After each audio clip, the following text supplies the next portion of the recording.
Donc, je m'appelle Perrine Delecourt, je suis infirmière en neurochirurgie à l'unité 56 depuis environ 5 ans. L'année dernière, j'ai effectué un diplôme universitaire sur la prise en charge de la douleur à l'université de Nancy. Donc, dans le service dans lequel je travaille, les patients viennent souvent consulter pour des douleurs dans le dos et dans les membres inférieurs et supérieurs. La plupart du temps, c'est dû à une hernie discale, un canal étroit ou une fracture vertébrale. En traitant la cause, alors on arrive à soulager la douleur. Il arrive cependant que les patients reviennent quelques mois plus tard avec le même type de douleur et à ce moment-là, elle est souvent due à une lésion nerveuse et c'est ce qu'on appelle la douleur neuropathique. Donc la douleur neuropathique, c'est une douleur qui est difficile à diagnostiquer parce qu'elle survient quelques mois après la lésion nerveuse. Il est donc difficile de faire un lien de cause à effet. Et c'est aussi une douleur qui est projetée, donc la douleur est ressentie dans la zone innervée par le nerf lésé et non pas à l'endroit de la lésion nerveuse. Donc la douleur neuropathique, elle se présente avec des caractéristiques qui lui sont propres. Ça se manifeste par une sensation de picotement, de fourmillement, de démangeaison, une douleur à type de coup de poignard de décharge électrique, des sensations de brûlure ou de froid douloureux, une douleur qui lance, qui est pulsatile et qui peut s'accompagner d'une sensation d'engourdissement et d'anesthésie douloureuse. Pour aider à la diagnostiquer, on peut utiliser le questionnaire DN4. Donc, le questionnaire DN4, c'est un outil diagnostique qui permet de reconnaître la douleur neuropathique. Concernant les traitements de la douleur neuropathique, donc, il existe soit des traitements médicamenteux, donc les antalgiques classiques, opioïdes et non opioïdes, les antidépresseurs et antiépileptiques, des patchs et on peut aussi faire des blocs nerveux périphériques. Et ensuite, on utilise des méthodes non médicamenteuses comme la relaxation, l'hypnose, l'acupuncture. On peut aussi utiliser la stimulation électrique transcutanée, le TENS, en appliquant des électrodes au niveau des trajets nerveux de la douleur. Donc, concernant l'ampleur et l'impact de la douleur neuropathique, elle touche 7% de la population. Il y a seulement 40% des patients qui sont soulagés par les traitements qui leur sont proposés. Concernant son intensité, elle a une intensité importante avec une VA d'environ 6,5 sur 10. C'est une douleur qui est mal connue, souvent diagnostiquée et traitée tardivement et donc qui va devenir chronique et avoir un impact important sur la qualité de vie du patient et son activité professionnelle.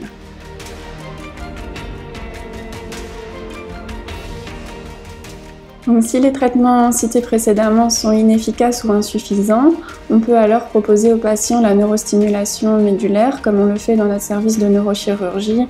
Il y a Dr Berthold, Dr Coy et Professeur Hertel qui proposent cette solution. Le principe de la neurostimulation médulaire, en fait, va permettre de court-circuiter le message nerveux qui permet au cerveau d'intégrer en fait la douleur au départ de son origine. Donc, en somme, la neurostimulation ne soigne pas la cause, mais elle permet au cerveau de ne plus intégrer ce message douloureux. Donc, on vient stimuler avec de l'électricité sous une certaine fréquence et sous certains paramètres via des électrodes, donc au niveau des cordons postérieurs de la moelle, ce qui permet au patient de ne plus avoir cette sensation douloureuse.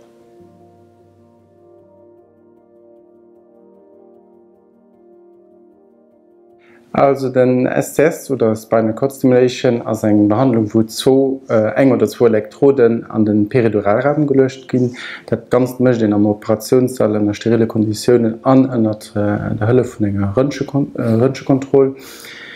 Dann ginn de Kabel no Verlängerungen ugeschloss an och de Haut externiséiert, wo so einen Stimulator den an enger Test festgemacht hat.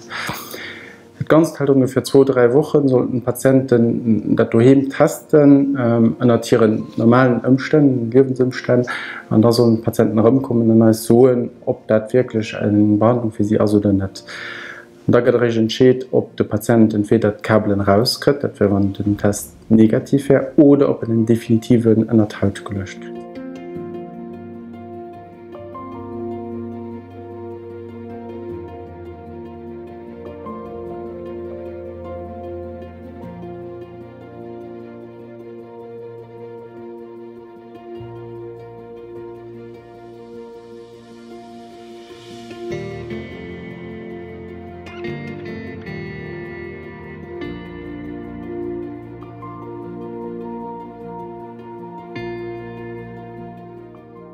concernant l'appareillage qui va accompagner le patient, c'est un traitement mais qui nécessite une partie qui sera implantée, comme le docteur Bertol en a parlé précédemment, et le patient aura également avec lui une télécommande et un chargeur, dans le cas notamment de la neurostimulation haute fréquence. Donc son appareil qui sera implanté devrait être rechargé via une manipulation journalière qui ne dure pas longtemps, mais qui est quand même une charge aussi pour le patient.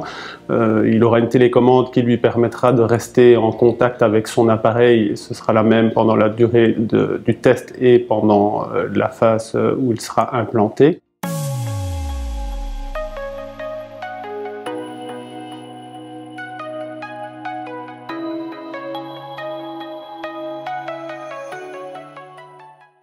Nous avons recherché les patients ayant reçu un neurostimulateur durant ces 3 dernières années et on leur a adressé un questionnaire pour avoir un retour sur leur vécu.